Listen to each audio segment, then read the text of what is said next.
This evening, I'd like to talk about solitary retreat practice. Actually, I'll talk about all different kinds of retreat practice, but solitary is the one that's not particularly practiced in the Zen tradition. Usually there's it's called sesshin. You go into retreat with others and you follow very strong forms. They tell you when to walk, they tell you when to sit. Some forms they even hit you if you don't sit a certain way. Very macho approach to training the mind.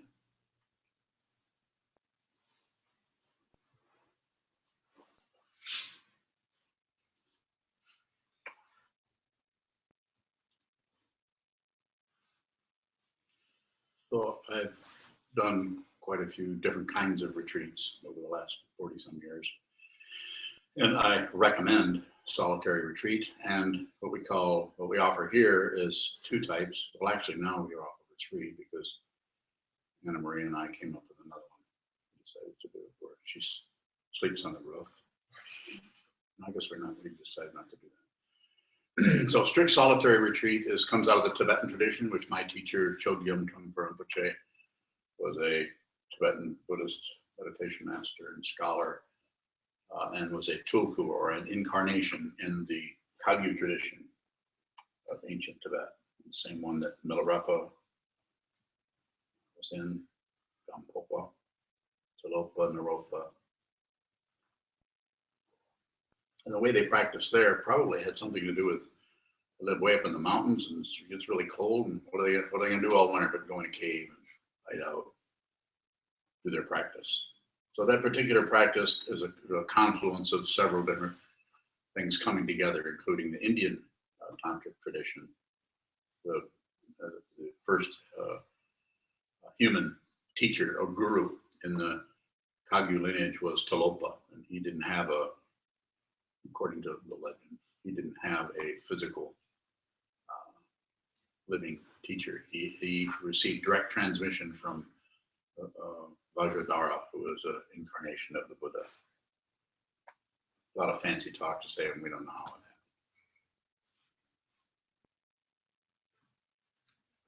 So here, if you were to come here, you could do a strict solitary retreat, which means that you would go into, in this case, right upstairs, we have a retreat area spaces set aside just for that purpose.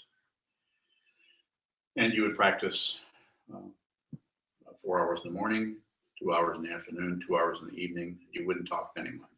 So it'd be strict. In other words, no interaction with anyone. Solitary, nobody's coming and going. You're not even coming and going. You don't. We'll make an exception if somebody is highly interested in wants to continue their jogging or bike riding.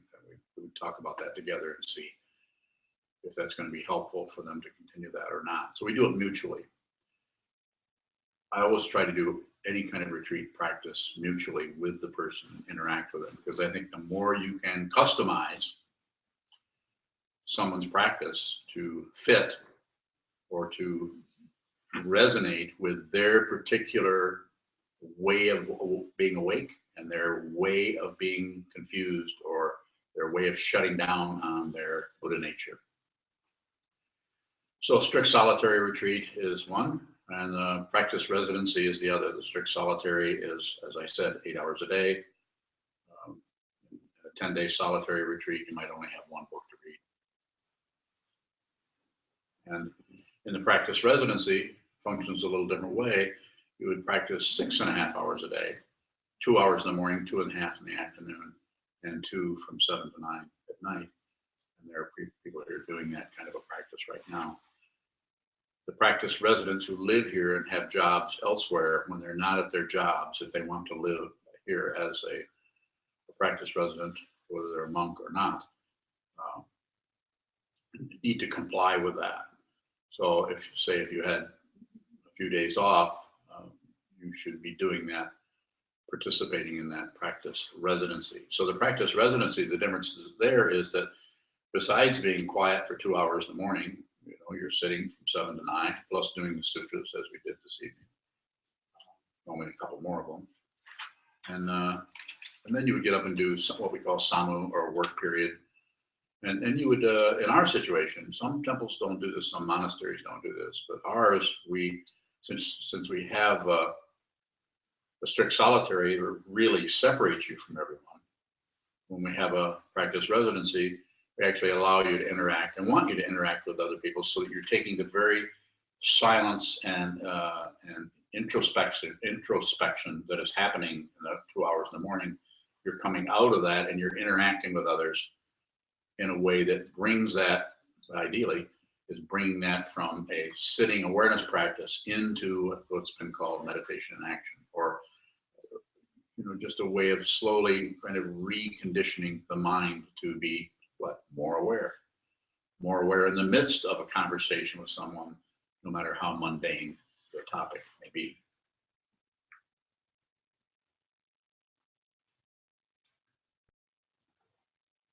There's no correct way to do any of this.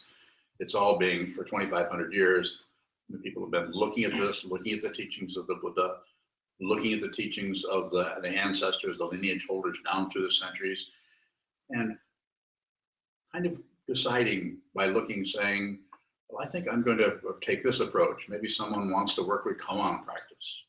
That's not something I directly teach, but I've studied that. I started out doing that in the 60s. I didn't have a koan master to study with, so I just managed to confuse myself all by myself. It's a valid way to study, but I think it's really, in any of these ways, very, very important to have a good teacher, have a teacher that you really resonate with. Some of you have heard me say before, if you have doubts about your teacher, get out of there. Go somewhere else. But now, if you've asked the teacher after investigating very deeply, taking your time, if you've asked that person to be your teacher, then give that teacher the benefit of the doubt. Sometimes people want to tell me how to teach. They don't come out and say, you shouldn't teach that way, you should teach this way. But what they do is, often I'll tell somebody, they're relating to me as a student, and I'll tell them what I think they should do, and they disagree. Now, this can mean one of several things. One, they don't really want to look at what I'm trying to point at, and that I see in them. I don't want that. So you come up with a bunch of ideas about how to circumvent that. Or it might be that they jumped the gun on this particular teaching situation, and they are not ready for graduate school. They need to go back to 11th grade. I only mean that descriptively. I know it sounds like I'm judging people. I thought that was funny. You might not.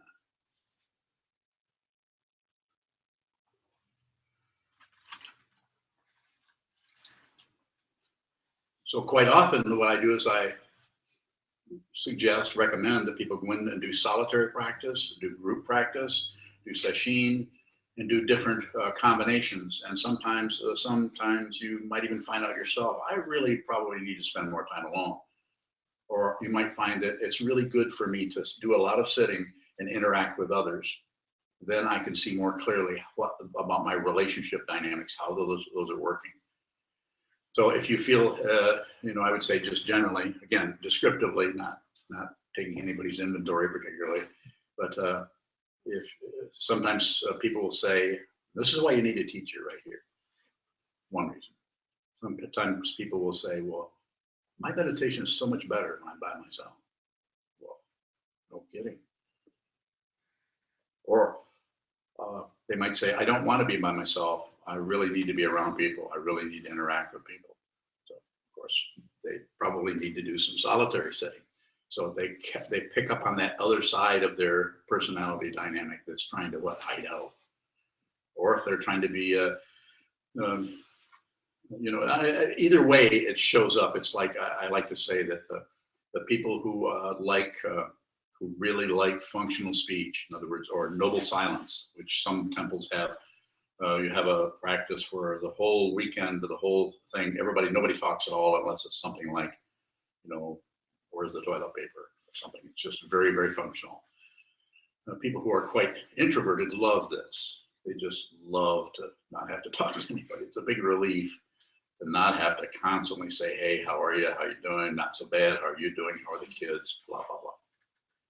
And then the other end of the spectrum, personality-wise, is the person who really likes to engage and talk to people and visit and so on. And so this is the extroverted person. This is the person who might benefit more from a solitary situation, awareness-wise. So the strict solitary, practice or functional speech, a person might really gravitate towards that if they're trying to be more comfortable in their meditation. Necessary to have a teacher to help you with this. You can read books on meditation, all the concepts, and you can get it all down. You can explain the difference between Madhyamaka and Yogacara and the Theravadins and what they're up to, and even Soka Gakkai. But fundamentally, Buddhism is a support for awareness practice. It's not a club where everybody believes in the Buddha. I'm not saying that doesn't happen some places. Some cultures, that's the only way this will work. But it is a place where you come, where you are given or encouraged to do practices that help you ramp up, increase, turn up the volume, turn up the light on your awareness. It's always about awareness.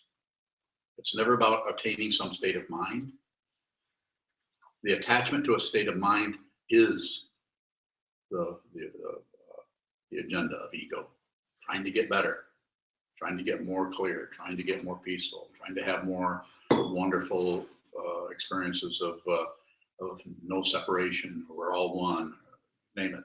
And it sounds like I'm mocking. Well, I guess I am mocking.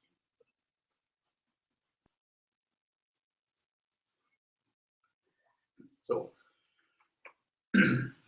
but it's a way of talking about it. It's a way of talking about, and the function here is to help people, encourage people to prioritize the awareness. Excuse me. Spend some time sitting every day. Sit down in your room, in your kitchen, in your dining room for that matter. Look at the wall or look at the floor if the wall's a little claustrophobic, or sit further away from it. Hold very still and watch what continues to move, because what continues to move is exactly what you need to see. I'm not coming from some book I read and passing on the information to you. I'm coming from doing that for a long, long period of time. Long period of time. So I think it's good to have a practice that is maybe strict solitary, where you go off and you're by yourself. We've had people who have practiced here for several weeks in a solitary way, and also people who have done practice residency. And then, as I was saying earlier, Anna Maria, we've talked about, she's done a strict solitary retreat and practice residency. And this time we're kind of doing both. She's doing the strict solitary form until noon. And then at noon, she comes down from her cave upstairs and begins to practice as a practice resident. In other words, she's required to come down and interact with people and observe the forms and so on. Excuse me. So a little bit of each. And quite often the way that I teach meditation is I start out at the top and then I drop down. So I start right at the top, hold still, have all the senses open and see what moves. It's just aware. And then you, if you ever have a question for me, may ask me a question that tells me something about how you're functioning, how you're working with your mind. And I can also see, not a mind reader, I'm saying it's not like reading your thoughts. I'm not doing that. Don't care to read your thoughts. But a person displays by everything, they display the way in which they bump up against their issues, bump up against their own obstacles that they've actually set up themselves. Everyone's doing this in some way. But if you don't give the teaching person permission to help you, in other words, say, what should I do next? Then he or she, in the case of a woman, female teacher, can't really help you. You haven't really given them permission to help you. So what do? They wait. They wait. And then people who come this direction, you may say, as I say to people, you need to go into a retreat. You need to go into a solitary retreat, especially if someone's saying, I'm having this is happening, that's happening, that's happening. What should I do? I said, have you thought about a retreat? Well, I don't know if I have time to do that. I don't know, or whatever. Or I don't have the money, or I don't have the time. And I said, well, what you could do is just plan it a year out, or a year and a half out. And that way, that time eventually will come up. And by that time, you maybe can move things around in such a way that you can actually go into retreat. The other thing I wanted to comment on is a lot of times people, in fact, one of my Facebook friends, I won't say her name, but just recently put a story video, I think it is, of someone who spent, I think it was in, my memory's not real great here, so I think it was in New England, who stayed in the woods for 20 years. Did you see that, Joe? So, and he had a wonderful, just really wonderful experiences, and talked about a feeling of fundamental freedom and everything about being, and I made a comment at the end, since she put it on my Facebook page. I said, solitude is interesting. And it is, it's really interesting. I don't know what he went through or what it was like for him, but I think he actually, didn't he steal in order to live? He didn't have any way of generating, so he would just sneak into people's places and get a little bit of food, and he lived that way for 20 years.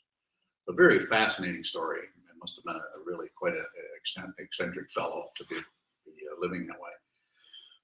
But the kind of solitude we're talking about there is not the kind of solitude we're talking about at a retreat. A retreat is not just going into nature and living off the land and eating sticks and berries, and even stealing food or whatever that you may be doing, and isolating from people in that way. Don't misunderstand. I'm not saying that's wrong. If you need to do that, you probably won't be able to help it, and then you'll be posting on Facebook these days. But what I am saying is, the solitary retreat. In the Tibetan tradition, they're very, very intense. Some of them, certain kinds of retreats I've done where I practice 14 hours a day. That's a lot of awareness practice. It's exhausting to do that. I'm not recommending it. I don't have people sit any more than 8 hours a day unless they've been evil. Then I ramp it up unless they've been bad. So.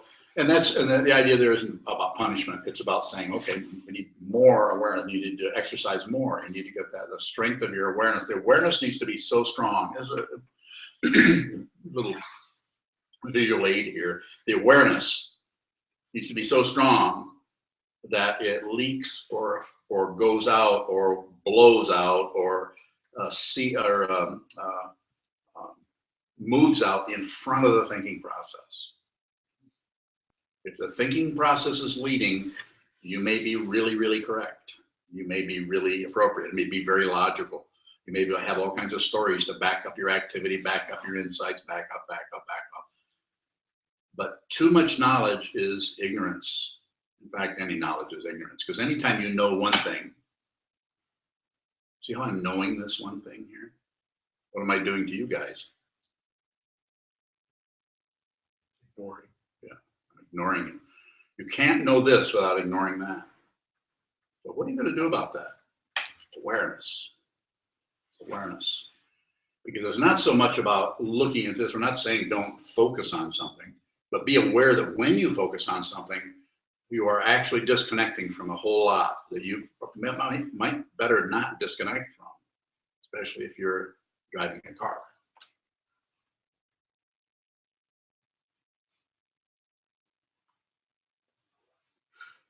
So lots of different ways of being alone.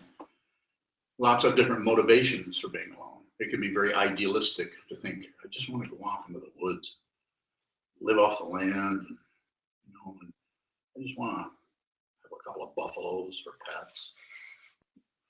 I mean, what's life about? The other thing, having said all of that, and again, not to make fun of people who are doing that, because I would say the other way around, this kind of practice right here is not for everyone to do. I sometimes say to people who are students of mine, or people who even turn this way for 10, 15 minutes, let alone years, I say, don't do it unless you have to. What am I doing when I say that? I'm taking all any authority they may have projected onto me, and I'm giving it right back to them. I don't teach out of authority. There is no such thing as authority. But you have to see that. If you don't see that there's no authority, you're going to think somebody knows something.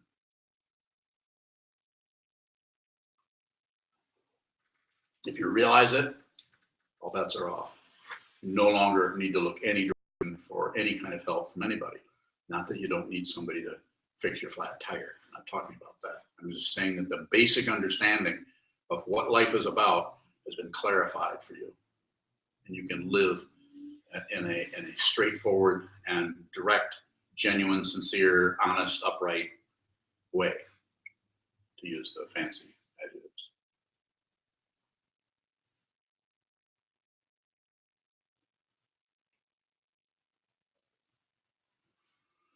So the idea with any kind of retreat practice, whether it's just in your own house, if you say, well, I'm going to try to sit an hour a day every morning at 8 o'clock to 9. I've got free time in there. I'm going to do that. That's a little tiny, it's just a paint chip, but that's a retreat. You're actually unplugging your food processor mind, or endeavoring to, from this world of cause and effect, the eight worldly dharmas: praise and blame, success and failure,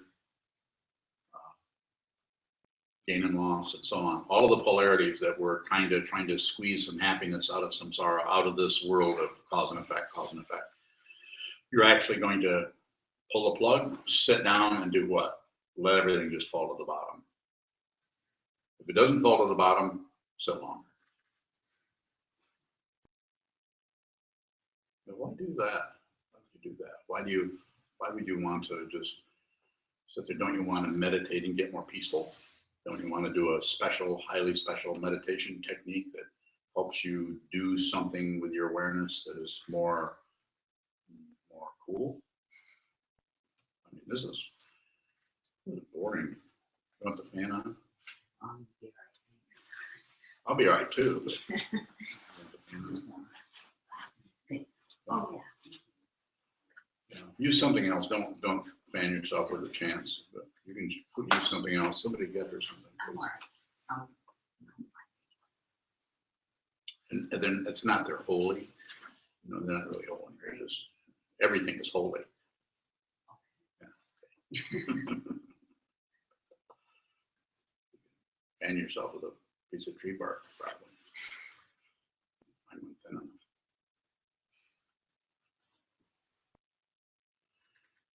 So the idea is, if you feel so inspired, is to take your hour a day, look at what that is doing, and maybe find a way to move that into a longer period of time, into a schedule it, do it so that maybe you can do it on your own. Some people, I have students who are long distance away, and don't misunderstand, don't have a lot of students. Don't really want a lot of students.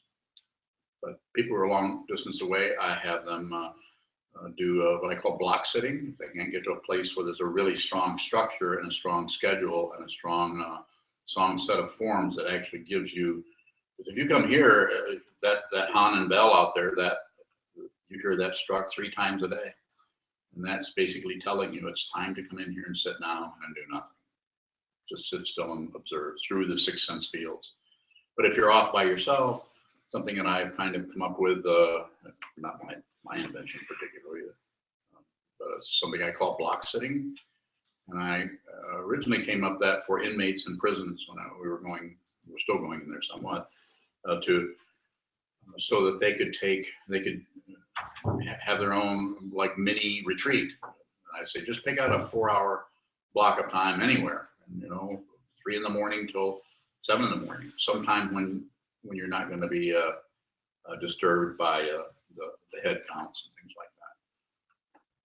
Not too many inmates do that. I think they're inspired to do it, but it's difficult. Being in prison is like living in hell. So, but the idea is that you could sit down, hold still for 4 hours. If you don't have to get up, don't do anything. But if you need to get up, we respect this body-mind complex. So we're not trying to do like some traditions do, put you down and then make you stay there. This is a misunderstanding. I don't mean to particularly start a war with thousands of years of Buddhism. But you don't really need to do that. This stick is just ornamentation. I haven't hit more than 3 or 4 people with it.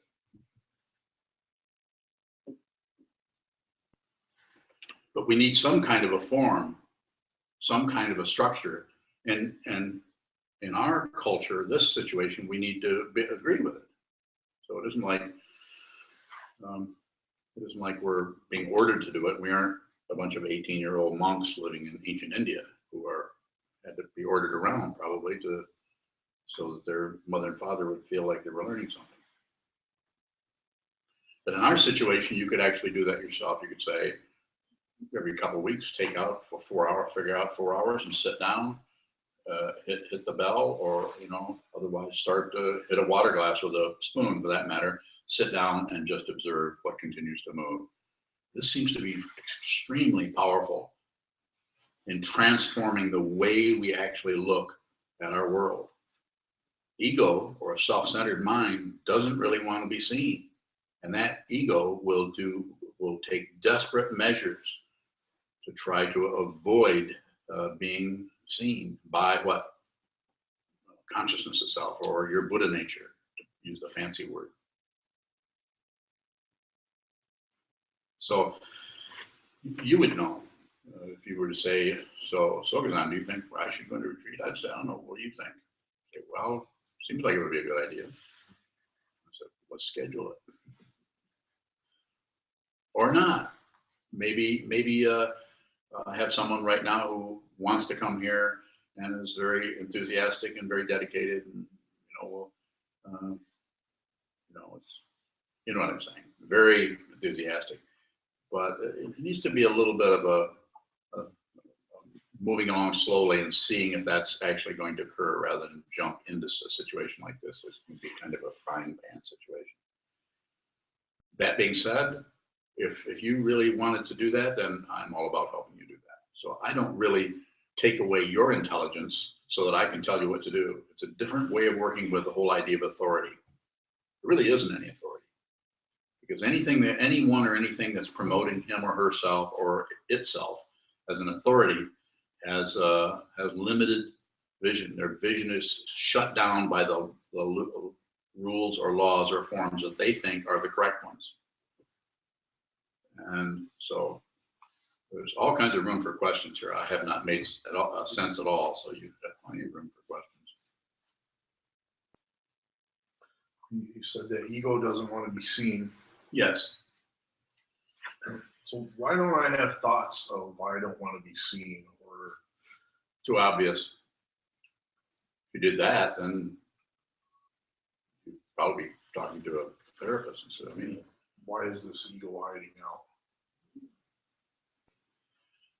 We don't want to, the awareness that is showing up through the six sense fields in terms of the six sense objects, including thoughts, including sound, smells, taste, touch, that all gets together, and the classical description is the five skandhas: form, feeling, perception, concept or memory or conception or thinking process, and the six sense fields that are all it's just like a huge, sitting in the middle of a huge orchestra.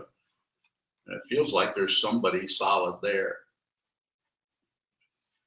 So when we introduce a lot of space into that, or awareness, those connections that we thought were all the glue or the duct tape on our ego start to come apart. So from the point of view of awakening, this is good news. From the point of view of ego, this is a death knell. ego does not want to see it. And so we'll skirt around it. Sometimes we'll say, well, maybe this isn't my teacher. Well, this is too much. Well, this isn't, shouldn't. I don't really want to study that. I want to study this. You talk to anybody who's a really close student of mine, especially people who are ordained as monks, and you'll find out that they're not always happy with what I tell them to do, but they do it anyway. So that being said, I'm not necessarily getting off on ordering people around. So it has a mutual aspect to it also. I'm not sure if I responded to your question in a way that makes sense to you or not. I think we're making progress. Yes. Is there a payoff for going into a solitary retreat? Well, there's a payoff for ego, because then you get to tell all your friends you went into a solitary retreat. God, I went into a solitary retreat. I'm telling you. Whew. I didn't think I'd ever come out of there. I really, my favorite food's bananas. I take any with me. No bananas for me, buddy. If you go into a solitary retreat, you'll find yourself functioning in a way it'll be a kind of a, should I do this? Should I take in food I really like? Of course you should. Should I masturbate in retreat? Of course you should. But you haven't heard that too much, have you? Should you? Of course you should. You should do everything that you do. Of course, if you don't do that evil thing, then you probably shouldn't masturbate. But you should be genuine. The idea is to be genuine. It's not just to do some special holy thing where light is going to radiate out your ears. It's to do something where you're genuine. You go in and you take all of your karma, all of your causes and conditions, and all of the terrible stuff, all the stuff that's happened to you in your life. You think back when things that happened when you're 8 or 9 or 10, that's kind of been stuffed because you didn't know what the hell to do with it. That stuff is still boiling there. It needs to be looked at. When I say it needs to be looked at, I don't know. I don't know if it needs to be looked at. I'm not a psychiatrist.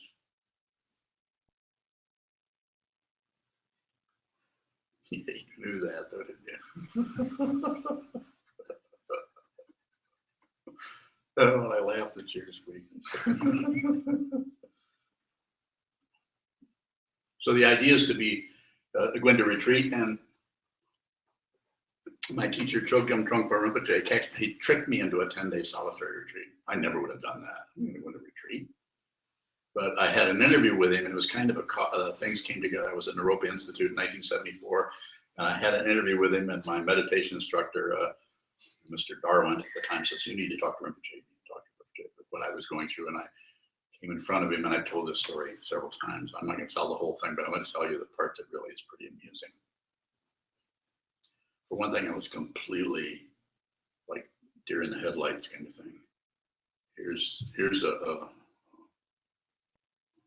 Tibetan Vajra master of guru, and I'm sitting right in front of me. And he's looking at me. He has a real high squeaky voice and said, so you want to go into retreat? And I'm like, I don't remember saying that. And I didn't, but I'm kind of looking at him, and I don't know,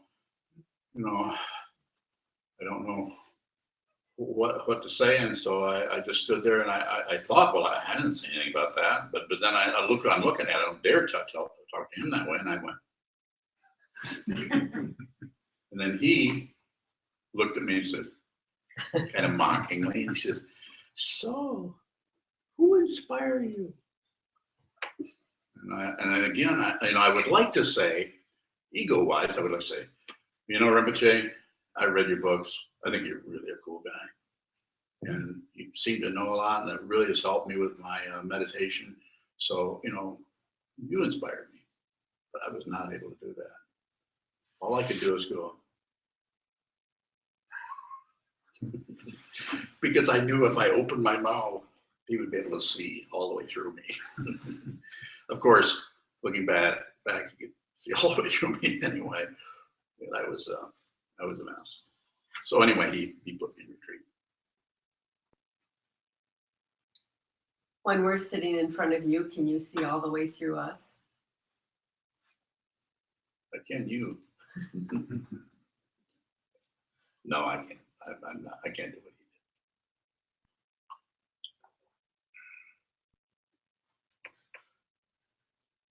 did. What do you see? No separation. That's what I see. I don't see things as being separate from anything else. In the Yogacara tradition, it's called mind only. In the Madhyamika tradition, it's called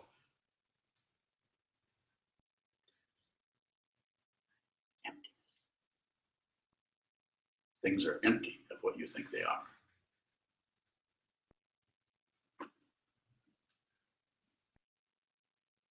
That's a pretty good question.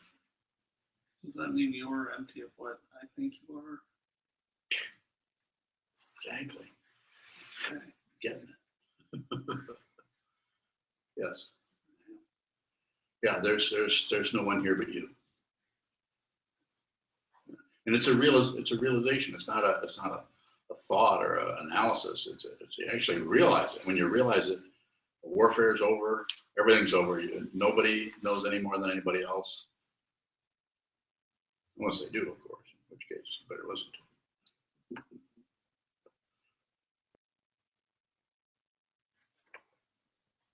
Thought there might be somebody sitting over there, but I guess time left. And okay. Shoka.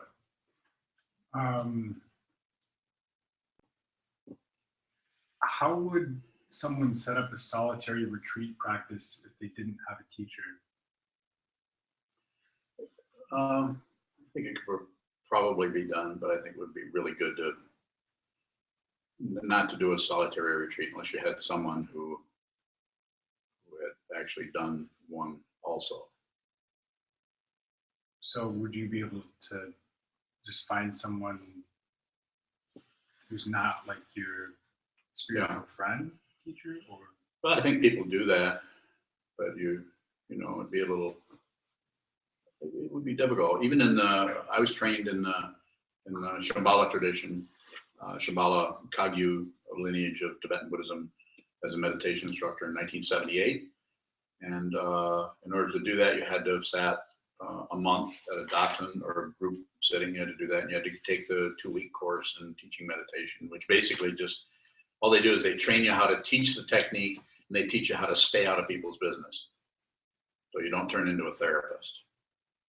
You don't give anybody advice. They tell you don't give anybody advice on anything. Just teach them how to meditate. And if they have a lot of trouble, tell them to go back and meditate some more. It was funny at the time too. They said that. So, but the other thing they said is that you can't approve when anyone wanted to go into retreat.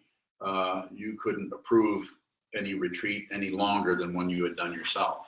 So I remember when I did a month-long solitary retreat in 1977 in the woods, in fact, right here in Michigan. And I remember my meditation instructor, who's now passed away of AIDS. He said, I can't approve that retreat because I haven't done that one that long. I said, oh, how long have you done? He says, I've done 2 weeks, but I haven't done a month. He said, well, I'll find out and I'll get back to you. So he went and asked somebody else. And he came back and says, you sure you want to do that? I said, yeah. He said, well, okay, you can. So then I think that's the idea that if you do have some difficulty, you've got you have somebody who's had some experience doing that. I think it's best to have a teacher has more than just has been practicing, more than just a couple of months longer than you have. So I know that whenever we do solitary retreats, often you'll come in somewhere near the halfway point. Did you have anybody do that with you? No, not really.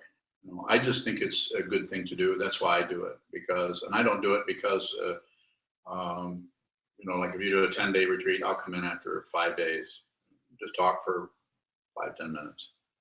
Isn't that what happened to you? Yeah. You don't remember? No, I remember. Yeah. But it wasn't much of a conversation. Oh, I'm sorry.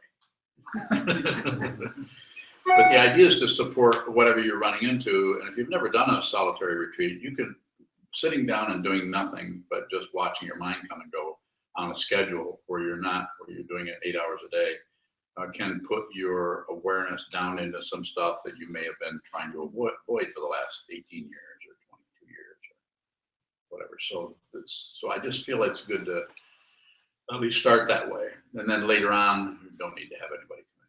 Then I would leave it up to the person to, if they want to talk to me, fine. If they don't, they can stay in there by themselves.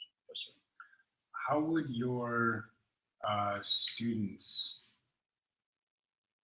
go about setting up a solitary practice after you pass away? Who said I'm passing away? I'm gonna rush it. Don't rush me. There'll be a way of doing that.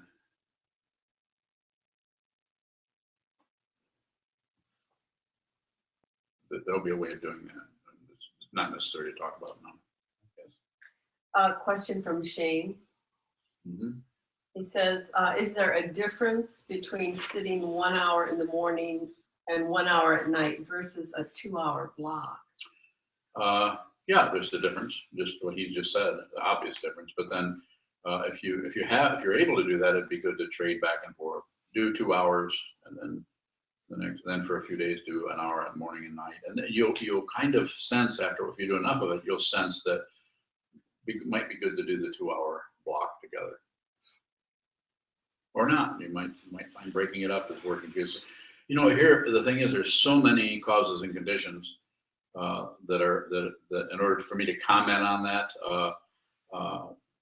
say this is what you should do or shouldn't do, or what's going on with you physically, what's going on with your health, how old you are, what your job situation is like, and what your actual experience of sitting meditation is like, and to what extent you are actually plagued. I use that word because that's quite often what the feeling is like, plagued by a lot of discursive thoughts, a lot of things taking you out of your body, out of the present moment and into some kind of imaginary stuff. So I would actually work, and the best way is face to face. So I would probably, if I were to talk to Shane, if I were to talk to you more, I might be able to, if we were to talk about it more, I might be able to make a suggestion about that. How often should somebody go into retreat? I think there's again, it's hard to say. If you're doing a lot of daily practice, if there's a couple of hours a day, then I don't know if depends on how long the retreat is. I would say once a year, once every couple of years. You'll know once you start doing retreat practice, and you're already sensing that. Once you have done a few retreats, you kind of sense that you need to go do that some more. It's just the way that discursive mind, until you actually hit the bottom of the barrel, until you've gone down and you actually have realized no self, no other, until you've seen emptiness yourself. When you've seen that, then it would just, you would or you wouldn't. It wouldn't be a decision-making process anymore based on causes and conditions. Until that happens, then we're always looking at causes and conditions. I need to do it because of this. I'm really tied up in my thought patterns. I'm so on and so forth. It's so different for each person. That's why it's difficult for one teaching person to have hundreds and hundreds of students. Pretty difficult to work with that, because it's really need to talk to them individually. That's how it looks here. Yes, Mark. You added a new form in the time I was away. What do they do? The 4 vows. Yeah. What are those all about? So the 4 vows that you did just before the first set of prostrations, or something is in Bodhisattva vows, but they've been in. If you go to just about any Sokuzan temple, those will be in there somewhere, depending on the head priest or the Ino. But I've been looking at it a long time, but it just didn't seem right. I had no idea. But anytime I would try to put that or insert it somehow, it would just kind of come back out. It just wouldn't work. And then a day came when it just seemed like appropriate to start doing that. And it's just it's very traditional Soko form. Yes. There's a question from John Foudy. John. Yeah, in St. Louis, and Yeah. he's with the Sangha member Maggie Board. I remember Maggie And John. and there, John is asking, how do you apply the statement of, quote, no authority, unquote, to parenting? Mm-hmm. Very, very good question. How do you apply the statement of no authority to parenting? That's a really great question, because quite often, if you, depending on how you've been parented, use that word, you'll tend to kind of sort through that and see what's workable, what's not workable. You'll accept some things, reject other things. But really, I think the best way is to start from scratch. Start with that little person. Don't jump into a bunch of rules and regulations. They're not. So if you start with them, right with their tone of voice, right with their body language, and your basic job with a child is to protect them against things like broken glass, alligators, things that they want to, huge butcher knives this long that they don't realize that they can cut their fingers off. So their basic thing is to function as a guide for them. And they will respond depending on the child. Now, some children are going to need a lot more by way of the boundaries. But it's not about authority. It's not about the person who's the boss. It's about someone who understands the nature of the intelligence of a human being as they have been born and the way they are beginning to function in the world. Some children, I say this not saying we need to be mean to anyone, but some children actually need to run up against a brick wall. And if you're a good parent, you're prepared to be that brick wall, especially if you're not trying to correct them and make them into something they're not. You need to be with them. And if you're crazy, you're going to project your craziness onto that child. I don't mean to frighten you. Yes, I do. So the idea is clarify this situation. Because if this situation is not clear, then as soon as any hope or fear arises, we immediately start jumping to conclusions about these little people. And we want to make them do this and not do this, or we got to protect them from that. We got a constant chatter of things going on. Very good question. I don't think I've ever been asked that before. And I'm happy to continue to talk about that very topic, probably until 2 a.m.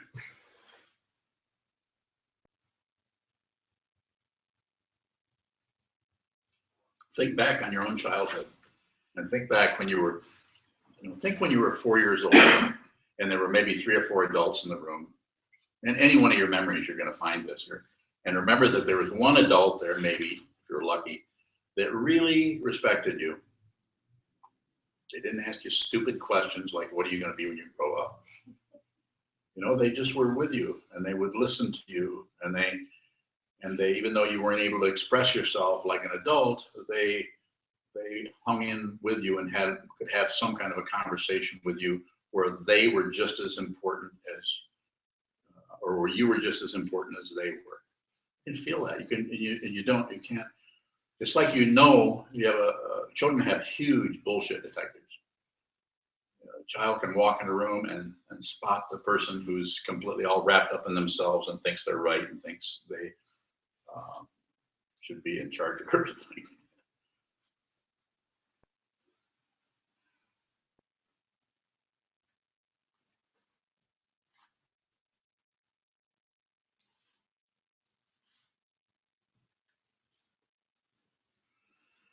Any final questions before we close? It's 9 o'clock, and I'm sure there's one question that somebody really needs to ask,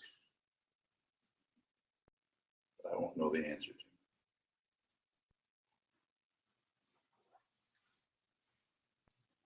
I have a question. Sokuzan. Yes, Um, Anna Maria.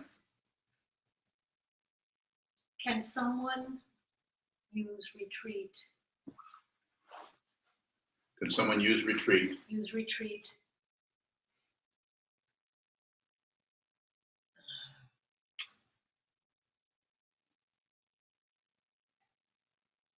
as ignoring or grasping? They could. They could. Initially, they could. It would depend. Everything is dependently arisen. The basic words out of the Buddha's mouth. There's no solid, separate things anywhere. Anything gets its so-called independence from everything else, including the person in retreat, including the things that are happening to them that are grasping. You don't have to get rid of grasping. You don't have to get rid of anything. You just have to see very clearly what it is, and it will find its own place in the continuum or in the matrix. It will find its own place. Not right, not wrong. Forms are just forms. And it's amazing because quite often people think, well, if you function like that, wouldn't you eventually become very cold and very mechanical and very, well, that's an aspect to it where you have a kind of disinterest in your own emotions. Your own emotions may be incredibly intense with no story, like something crawling up your rib cage, wanting to express itself and not comfortable. But the meditation practice allows you to be, you could say, stoic. You're not ignoring it. You feel it. You're not at war with it. You're not fighting it. You're not justifying it. You're not full of blame in there about why this is happening to you. You're just genuine. You're just there. You're all through fighting with the world, whether it's happening inside your rib cage or it's an earthquake, or whether it's other people's aggression coming at you because they're suffering so much themselves. They want to take it out. So the best thing about a retreat is do it anyway. You might have to do 4 or 5 of them. I'm the second this year. Have you ever discouraged someone from going into retreat? Might have modified it somewhat based on wanting them to get more just basic practice happening first before they go in and completely by themselves. So when Rinpoche, like I said, had me go into that 10-day, I'd been sitting about 7 or 8 months and sitting at least 1 day a month all day. So I had some of that, but I hadn't sat any. I don't think I had. No, I hadn't sat any longer. I think I'd sat some what they called intensive training seminar, which was like a weekend that might have had a total of 14, 15 hours of sitting meditation. But no solid day after day after day of nobody was there but you and your whole wheat bread. I have one last question. Is the desire for simplicity a proper use or form for solitary? Well, I think it can be. If things get really confused and you've got this happening and that, and you keep getting drawn into this, whether it's a family situation or a job situation or all of the various things that little vacuum cleaners that we start to have some kind of a little bit of autonomy happening, and then suddenly something's pulling us this way and that way. Seems to be necessary to set up a time and then go into retreat and then let everybody know. I'm sorry, I'm unplugging my phone and everything, and I'm, you are, well, what, people who live in this world and never take a little time and set it aside, and the ones that do would rather go on vacation. Whereas those of us who are having difficulty with this whole thing called a living being, which we all are, I don't see any baboons in here, so you're monkeys. We have difficulty with it. It's hard to be alive. It's hard to be a living being and interact with family and friends and job. And even if you're not in a country where it's the whole problem is food or the whole problem is shelter, we're in pretty good shape here. But sometimes we have really, really intense stuff that's happening that just the only way we can really work with it, that's not for everyone, but the only way we can actually work with this is to sit still and watch the degree to which we're generating it ourselves. It's very sneaky. Very sneaky too. But that is working with it, right? I think so, yeah. Yeah, no, we're not looking to correct anything, just do the practice.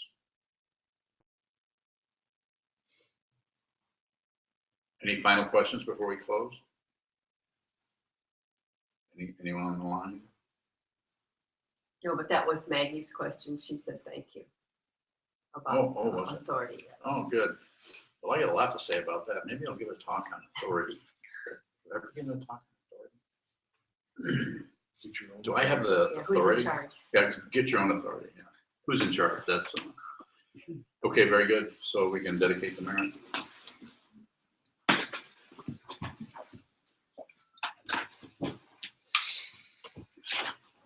And this Saturday is our all day, so we invite you to come and spend the day with us. And as usual, we have our donation box at the back, so we welcome your donations.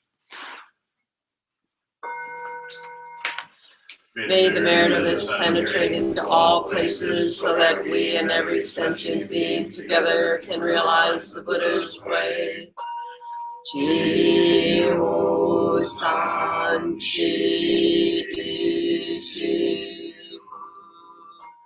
shizon gu sa mo ko sa mo ko ja ho ro ni. The 10 directions, the 3 worlds, all Buddhas, all venerable ones, Bodhisattvas, Mahasattvas, the great Prajna Paramita,